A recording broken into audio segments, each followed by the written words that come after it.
yahinyanyuwe naho ku mutima mufise kuzotora ego, ariko mugiye muri bwa bwiherero hariya mukavyonona tuzoba duhomvye amajwi, kuko kenshi amajwi akunda kuba impfagusa.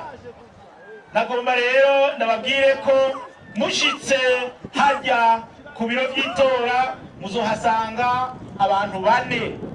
Umuntu wa mbere azobakira azoraba yuko mwanditswe, azoraba ko mwanditswe, hanyuma atashirako akamenyetso imbere y'izina ryanyu. Ubugira kabiri muzogenda gushikira azobahereza ikarata arico twita specimen.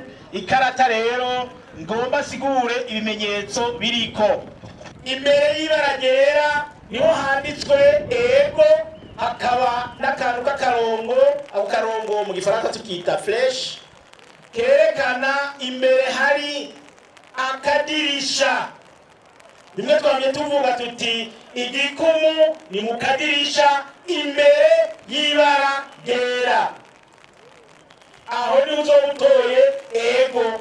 Ibijanye n'isiguro z'aya mabara navyo irago twese turabizi.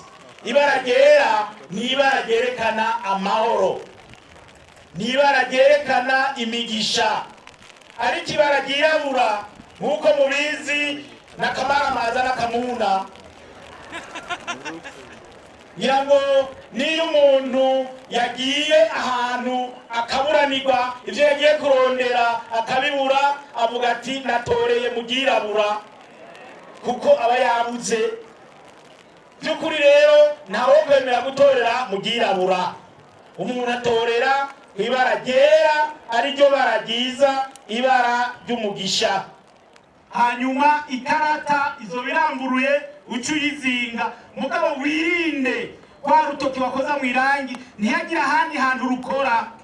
Ucu ugenda ushike ahantu hari isandugu ushiremwo iyi karata yawe, uzoburangije, uzoburanguye igikorwa cawe neza.